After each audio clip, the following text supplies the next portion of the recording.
कई बार पेशेंट हम लोगों के पास काफ़ी इम्पेशेंस होकर के आते हैं, यानी बहुत परेशान, एकदम से बेचैन ऐसी कंडीशन में आते हैं।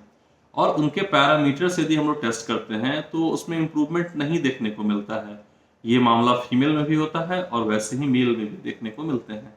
तो जब पेशेंट के अंदर एंजाइटी बढ़ेगा, बेचैनी बढ़ेगी, घबराहट बढ़ेगा, लंबे समय तक वो ड्रग्ड हो चुके होंगे, ऐसे कंडीशंस में प्रायः ऑक्सीडेटिव स्ट्रेस बहुत ज़्यादा बढ़ जाता है।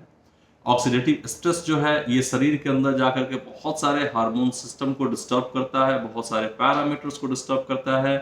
और ये जो स्ट्रेस है, आप समझो कि बॉडी में जब फ्री रेडिकल्स बढ़ने लगते हैं तो हमारे एजिंग के साइन को बढ़ा देता है। जब पेशेंट के एजिंग के साइन बहुत तेजी से बढ़ने लगेंगे तो पेशेंट बूढ़ा होने लगेगा। तो जो प्रोसेस 40 की उम्र में होना चाहिए, 50 की उम्र में होना चाहिए, वो बहुत पहले होने लगता है। 25, 30, 32 के उम्र में ये देखने को मिलने लगता है। तो हम लोग हमेशा पेशेंट को बोलते तो हैं कि आप चिंता मत करो, आप स्ट्रेस मत लो, आप तनाव मत लो। पर यदि पेशेंट को तनाव है और वो रिलीज नहीं हो रहा है, उसके मन के अंदर कोई ऐसी गुत्थी बंधी हुई है जो नहीं खुल रही है, ऐसे कंडीशन में आपको उसके फर्टिलिटी के पैरामीटर्स को इम्प्रूव करना बहुत कठिन हो जाता है। शायद इसीलिए आयुर्वेद में 3 तरह की जो चिकित्सा बताई गई है, देव व्यपाश्रय, युक्ति व्यपाश्रय, सत्वावजय, वैसे केसेस में सत्वावजय चिकित्सा बहुत महत्व का हो जाता है।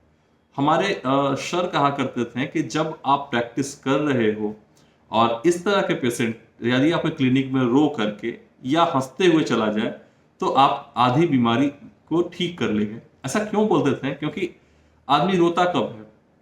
जब वो अपने इमोशंस को बहुत सप्रेस किया हुआ है और डॉक्टर के पास उसको लगेगा कि यहाँ जाकर के मुझे कंसोल मिल सकता है, मैं अपनी बातें कह सकती हूँ, बिना किसी तरह के जजमेंट के डॉक्टर हमारी बात सुनेंगे। तो कई बार पेशेंट अपनी बहुत सारी कंप्लेन बताते हैं, कई बार हस्बैंड से रिलेटेड होते हैं, कई बार फैमिली से रिलेटेड होते हैं, कई बार प्रोफेशन से रिलेटेड होते हैं।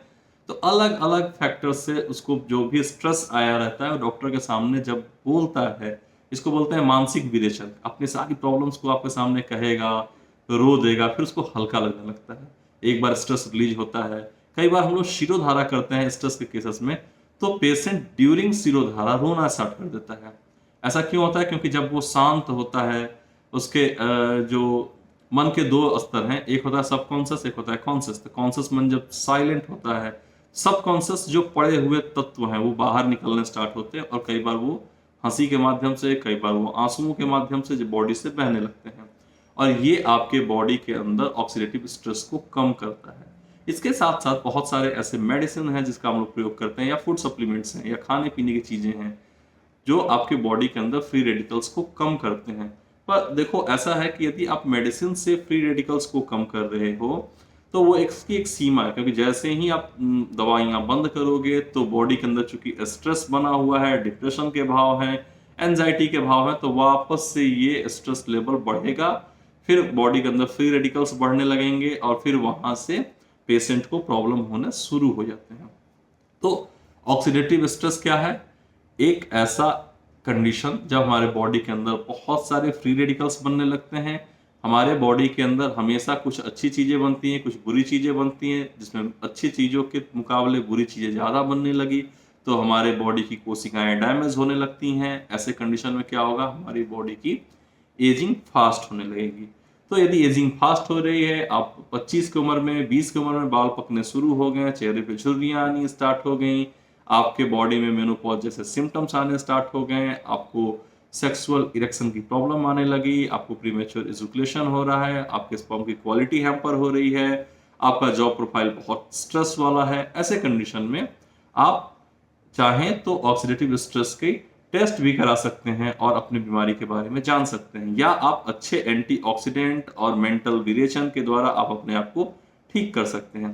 तो ये सारे बेसिक से तरीके हैं जिसको आप वहां पे समझ सकते हो।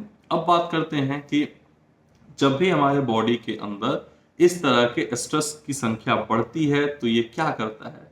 तो ये हमारे बॉडी के अंदर जाकर के स्पर्म की मोटालिटी को डिस्टर्ब करता है।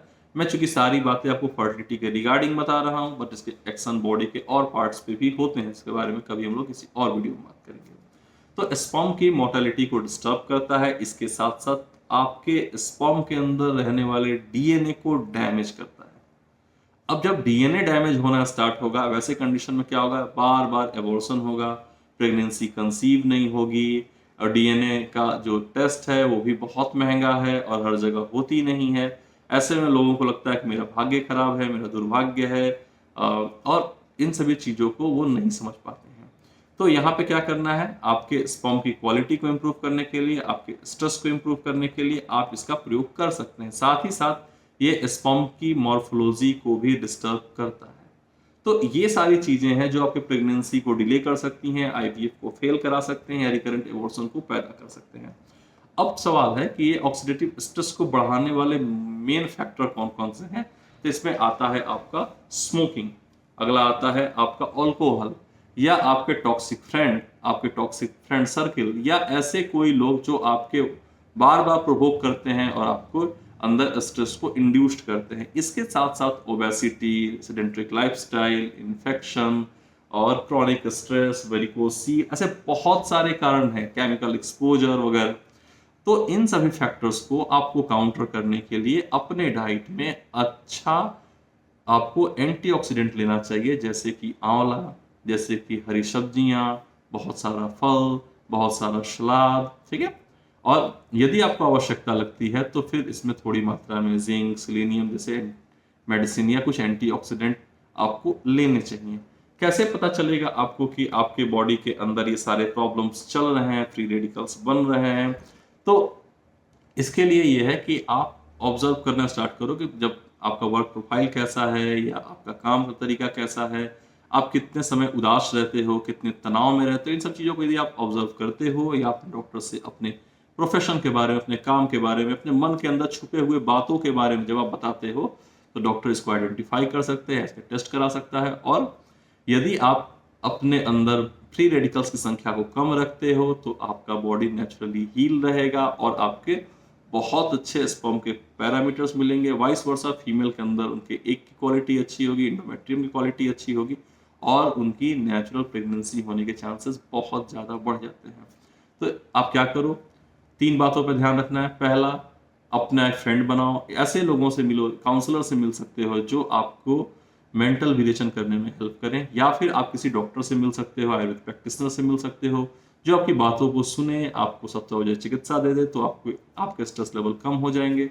इसके साथ साथ आयुर्वेद के अंदर वर्णित रसायन चिकित्सा को यूज करना स्टार्ट कर दो। उस पे 2 तरीके होते हैं, जिसमें एक कुटी प्रावेशिक है, एक वात तापिक है। वात तापिक जो नेचुरल अपने जीवन में एज ए रूटीन वर्क में आप उसको ले सकते हो, एज ए सप्लीमेंट के तौर पर आप ले सकते हो, और उसके बहुत अच्छे बेनिफिट्स आप पा सकते हो। तीसरा काम क्या करना है, थोड़ी देर के लिए भाड़ में जाए दुनिया, ये वाला आपको टेम्परामेंट बनाना होगा कि मानो सपोज दैट कोई एक मेल है, उसका स्पर्म पैरामीटर डिस्टर्ब है। समाज में कई बार लोग उसको अलग अलग तरीके से प्रोवोक करते हैं कि यार तुम तो नपुंसक हो, तुम किसी काम के नहीं हो, वगैरह की चीजें। अब ऐसे में स्ट्रेस लेवल और शूटअप करता है और पेशेंट का स्पर्म क्वालिटी और डिप्लीट होती है। तो ऐसे लोगों से दूर रहिए। या फीमेल हैं, उनको कोई बांझ बोल देता है, कोई कुछ बोलता है, कोई कुछ बोलता है, तो ऐसे सोसाइटियों से थोड़ी देर के लिए दूर रहिए, अपने स्ट्रेस लेवल को क्योर करिए, एक अच्छा आयुर्वेदिक ट्रीटमेंट स्टार्ट कीजिए और आप अपने फर्टिलिटी जर्नी को शुरू कर सकते हैं। फर्टिलिटी संबंधी या किसी और विषय पर यदि आप टॉपिक पर वीडियो चाहते हैं या कोई क्वेरी है तो आप कमेंट बॉक्स में डाल सकते हैं। मैं या मेरी टीम पूरा प्रयास करता है कि आपके क्वेश्चंस का रिप्लाई करें, या आप दिए गए हुए नंबर पर हमसे संपर्क करके अपना पर्सनल अपॉइंटमेंट बुक करके अपना ट्रीटमेंट स्टार्ट कर सकते हैं। मिलते हैं आपसे किसी और वीडियो में, किसी और टॉपिक पे। तब तक के लिए नमस्कार।